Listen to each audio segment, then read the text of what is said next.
Alright, welcome back. We're doing another album review today, and this one was kind of a very big surprise to me, considering the release history of this artist in particular, and if you've read the title already, you know that I'm talking about Tyler, the Creator. Now, it's kind of crazy, in my opinion, just because of the fact that, like, you had Call Me When You Get Lost, and then you had Call Me When You Get Lost Deluxe, which there was like a 2-year time span between those two, and like in my opinion, Call Me When You Get Lost was a pretty good album, but like not enough for you to be able to just release a deluxe edition and then call it good for that year. And so I was kind of like a bit disappointed when that came out, and then when Chromacopia hit, I was really into the album at first, and like I really liked the concepts and the just amount that Tyler goes in depth on that album into his own sort of world, and I really like the writing on that album. But like sonically, it just kind of sounds like Call Me When You Get Lost Part 2, or like, you know, it just sounds very similar to his old like sort of production in that sense, and it's not sonically different like Tyler's known to do throughout all of his discography. And so this album, Don't Tap the Glass, I would almost say is more of a mixtape than an album, in a good way, in the sense that like it doesn't feel like this was focused on as like a huge, like grandiose sort of project. Like, not that I would be opposed if it was, but it feels like he really felt himself on this album, and he really just felt the music sonically, and he did exactly what I was expecting him to do in Chromacopia in the first place, which is like break sonic barriers. And I actually took notes. This time. So throughout this album, it's about a 10-track album that spans over the course of about 28 minutes and 30 seconds. So just under 30 minutes. Today, as of recording, July 24th, Lil Darkie also just dropped an album about the same length, which is kind of really interesting to me, and I will make a review on that. But essentially, over the course of this 28-minute album, he goes into a bunch of different, like, I wouldn't say, like, concept-wise, it's not the same as Chromacopia. Like, he doesn't go into things like that, but it's a lot more about feeling the music. Like, the very, very beginning starts off with this sort of, like, almost instructions as to how you're supposed to listen to the album, which is really interesting. I haven't heard that on a Tyler album since probably Bastard, when he kind of introduces the album concept a little bit in the beginning. But even at that, it wasn't like it is here. And the very first track starts out with this like hype 90s drums, sort of like, I don't even know how to describe it. It's a very like hyped song. You move your body a lot to it, or you're supposed to. That's what the album says you should do. You're supposed to.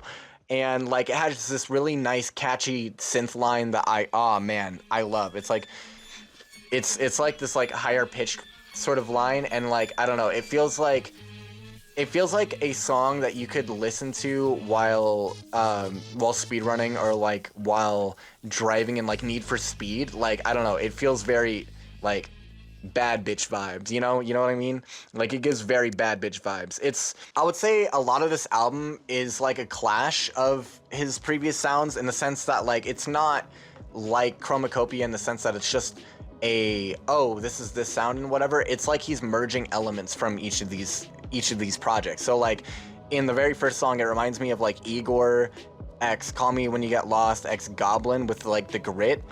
And also when Skateboard comes in, that part reminds me of Three Loco a lot. Like, it just, I don't know, it's a very like upbeat, hyped song, and it's just, the flow on that is just immaculate. And then it feeds right into the second song, which again feels very much like Igor. Like, this second album, what am I saying?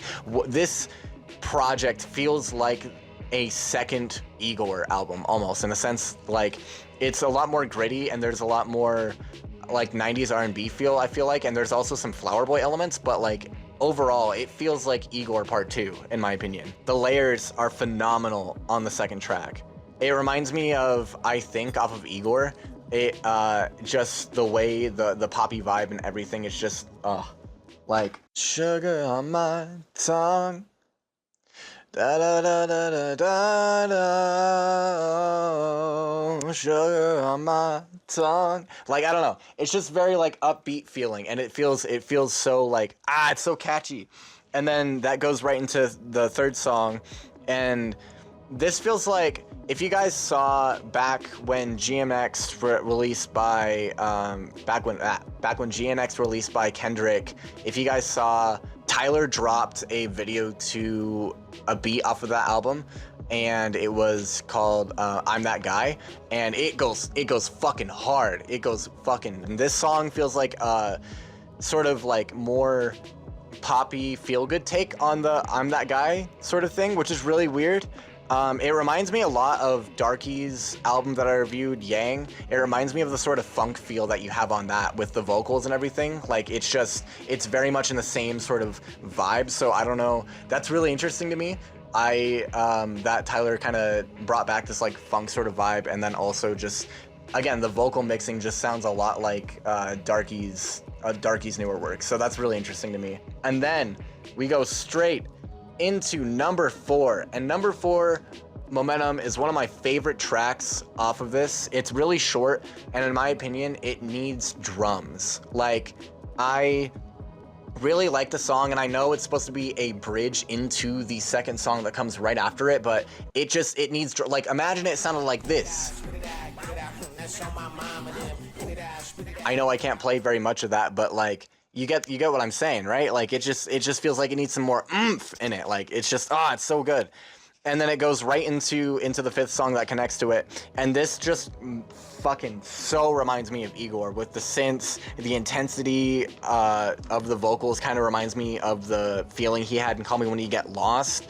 Just the gritty drums and the hype flow throughout just reminds me of like the old Tyler Grit that we used to have back in like the Goblin era. So it's really cool to see him bring that sound back with this sort of like Igor twist on it. And then right after this song, I feel like changes the vibe, not entirely, but changes the vibe of the album, because it immediately goes into this like funk 90s R&B type feel. And again, you bring in those Igor type vox that you heard in like songs like Earthquake. And then also it feels like a lot throughout the second part of the album, especially in this song, it feels like there's like Flower Boy-esque sort of chords and writing in the sense of how everything is produced, because it's just in all of the songs that are very like upbeat and happy, you can hear the sort of like the different chord elements that he's known to use throughout. And then we go right into song number 7, which is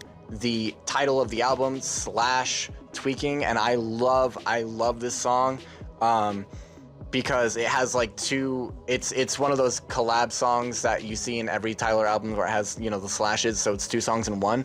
But the very first part is just super fast, super hype, and just super like upbeat. You have this like hard bass, and then you have these like badass 90s gritty drums that are just like poppy and like oh man, it's so good. It's so good.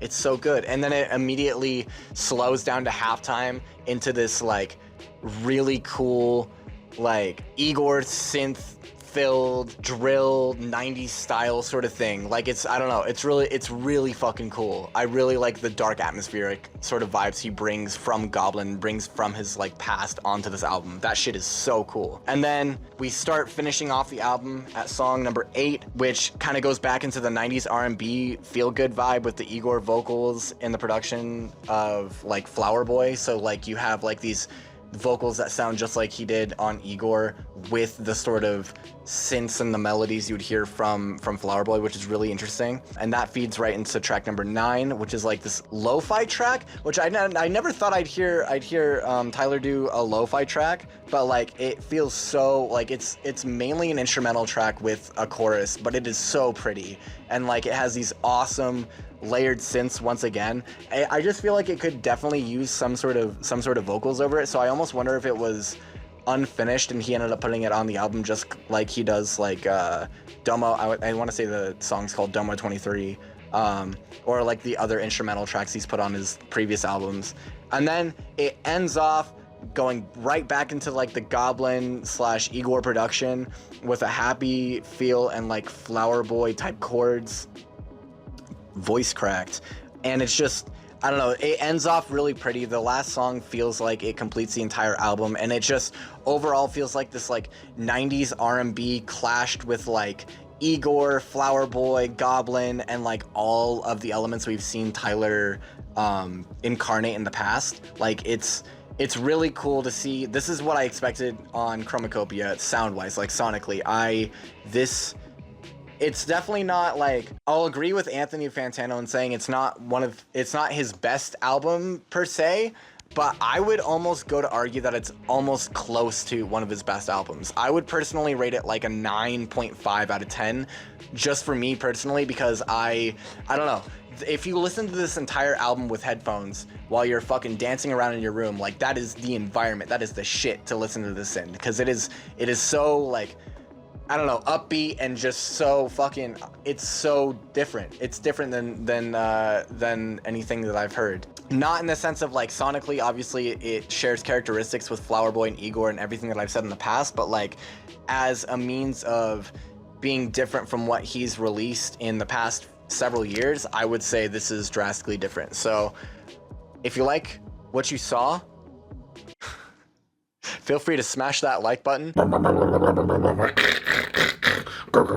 I'm so sorry. I've watched a few Anthony Fantano videos recently, and so I'm immediately like locked onto his speech pattern there. But if you like the video, please give it a thumbs up. I'm really happy to be coming back to like doing these sort of album reviews. I kind of want to go more into like some niche stuff, and so be on the lookout for that. I do stream on Twitch. If you want to follow me there, it's twitch.tv/DiamondTardis. I'm planning on potentially renaming this channel to V Vertigo or Vienna Vertigo, the name that I've been kind of going by. So we'll see what happens with that. Join the Discord if you want to join the community. I'm going to be trying to do a lot more music making stuff with the community in there and a lot more just communal events. So yeah, be on the lookout for all that stuff, and click the subscribe button if you're new. This is the channel. I noticed that this last video that I posted got a lot of like positive feedback in the sense of a lot of people relating, which is kind of what I was hoping to do. Like I hope that I could relate to you guys as a community, and so I'm really happy to be seeing you guys like interact, and I don't know. It's good to know that I'm not alone in feeling lost in my creative efforts and such. But anyways, thank you guys so much for watching. I will see you guys in the next one. Sayonara.